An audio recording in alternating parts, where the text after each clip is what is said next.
السلام علیکم دوستانو، زه حکیم جلال تاسو په خدمت کې ډیر داسې ملګری وو چې بې اولادي یعنی کې د ماشومانو مشکل درلودي، علاج کولو باندې ستړي سوي، اپریشنونه لکه ویریکوسیل وایي چې ډاکټران ته لاړ شي وایي تا رګ بند دی، ډېرې داسې خبرې. خو اکثر داسې ملګري چې علاج معالجه یې کړي ستړي سوي او مکروبات یې د مثانې نه ختمیږي، لکه مکروب پس سیلز ورته وایي، په سپرم د هغه زیاتیږي نه، ورځ تر ورځه دوا خوري د هغه سپرم کمیږي. دوا یعنې هر رقم استعمال کړي د هغه یعنی کې سپرم گروت یعنی کې بره نځي او الټا لاندې رواني. مشکل ټول مکروب وي، څو پورې مکروبات ختم نسی، مثانه صافه نسی، یوه دوام یعنی کې د سپرم اطاقت د بې اولادۍ چې کومه دوی استعمالوي هغه په ده باندې اثر نه کوي، ولې هلته مکروب مثانه کې موجود وي، نو دوایانې نور هم ګرمي، هغه زیات الټا مکروب زیاتوي او مکروبات چې نه پیدا کېږي. ډېر ملګري دا سوال هم ملګرو دا سره شیر کوئ. نن یو داسې موضوع داسې ډېر اهم ډېر ملګري دي په زراو لکاو روپۍ شیر کړي بې اولادي د هغوی، نو تاسو موږ یو شیر سره د چا فایده وسي دې نه غټه خبر موږ تاسو ته نسته ده. او زه یو بوټی ده چې انشاءالله په زراو لکاو روپۍ چې د چا مصرف سوی او د هغوی مکروب نه ورکېږي، نو انشاءالله په یوه میاشت 15 ورځو کې د هغه مکروب به بلکل مکمل ختمیږي د الله رضا وه او فی سبیل الله ده. نو مکروب زیاتېږي چې شنه هګۍ، پراټه، غټه غوښه، لوبیا او چرګ، دا داسې او ریډبول، جنسنګ، پیپسیانې، دا داسې شیزونه دي دا تیزابیت پیدا کوي، مکروبات د جگر ګرمي او معده ګرمي، مثانه ته ګرمي راځي او مکروبات یعنی کې پاس سیلز چا چې ټیسټ کړی پاس سیلز زیات دي، په انګلیسي کې پاس سیلز هم ورته وایي، ریډ سیل پاس سیلز. نو دا حد نه سوای بیا علاج کوي، حتی کې انډیا پورې داسې ملګري ما لیدلي تللي دي د هغوی هېڅ خاطرخوا فایده نه وي، ولې چې هغوی مکروب نه ورکېږي.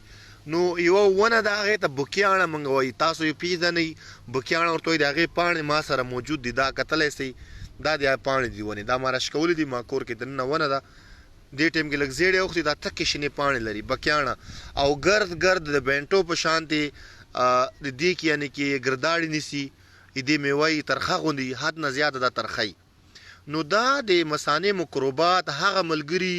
چې مکروبات لري د مثانې او د هغوی سپرم نه جګېږي او بې اولادي، حد نه سوا دوایانې، علاجونه، انډیا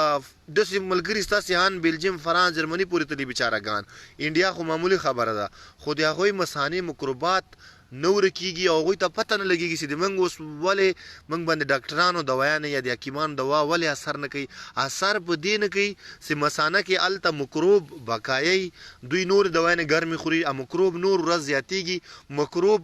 مینز لکه پاس سیل، ریډ سیل، هغه بیا سپرم ورځ تر ورځ خوري چې د چا 10% یا هغه 0 ته راسي، 15 شل 50% هم د ورځ تر ورځه کمیږي. نو ټول نه مخکې تاسو باید داسې د بکیاڼې پاڼې راوشکوئ، داسې بیا دی دا تاسو کتلی سئ، دا تاسو راوشکولې نه پاس به تاسو دا یو ډنګرۍ کې واچوئ، اوبه یې ټکوئ، دا یو پاو پاڼې به تاسو پیدا کوئ. دا داسې منډونه دي ورسره خیر دا ګوره دا ما سره نری منډه دا دی ورسره، داسې به تاسو ډنګرۍ کې دا وټکوئ، دې ته به 2 کیلو اوبه ور واچوئ، دې ته به 2 کیلو اوبه ور واچوئ، په اور به یې کېدئ چې کله اوبه 1 کیلو پاتې شي، دا پاڼې به اوبه به ترې کته کوي، دا اوبه چې یخې شوې دا پاڼې به تیسته چان گئی ټوټه باندې، اوبو پسې به معمولي لږ نور بل کوي اور، مثال یو 10 منټه 15 منټه داسې تاسو بل که بس دا اوبه راواخلئ، چانې کې یو ډبي کې واچوئ، ښه بوتل کې چې خرابې نه سي، بس هر سهار کې 15 نه 20 ګرامه دا اوبه تاسو چکئ، په نهاره او ماښام یې چکئ. نو انشاءالله هر رقم مکروبات د مثانې هغه خلک چې د بې اولادي علاج یې کړی او بیچارهګان ستړي سوي، مکروبات یې نه ختمیږي، د مکروبات لپاره دا پارس دی، دا تاسو نه دا پاڼې وګورئ. بیا یې دې ګرداړې میلاویږي، که چاته دا ونه نه میلاویږي، ډېر ملګري شکایت کوي چې یو بوټی زه ښیم هغوی ته نه میلاویږي،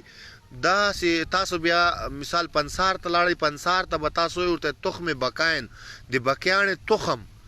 هغه به راواخلئ، هغوی سره تیار وچي، تاسو یې واخلئ، مثال 50 ګرامه، 100 ګرامه، 200 ګرامه، یو پاو څومره اخلئ، هغه ټول بیرته پوډر کوئ هم سي پوډر کړل 1 ګرام خوراک د یا 2 ګرام د کاچوغې درېمه برخه 2 برخې خالی یوه برخه کې به دا یعنی کې تخم بکاین زه تاسو پنسار ناخیستی او پوډر کړی وي هغه سهار 1 ګیلاس شیدو سره په نهاره او ماښام 2 ګرام 1 ګرام خوراک د په نهاره 15 نه شل 50 صورت تاسو دا استعمال کړئ چا سه 10% هم مثال پاس سیلز وی مکروب وی ان شاء الله 8% 9% مکروب مکمل ختمي ایوای ونیمه میاس استعمالولو سره هر رقم مکروبات ختميږي او دوستانو زه هر یو علاج معالجه تاسو لپاره د سره وړم چې هغه فی سبیل الله په دې کې د ډاکټر یا د حکیم کار نسته دا به تاسو په خپل جوړه کړئ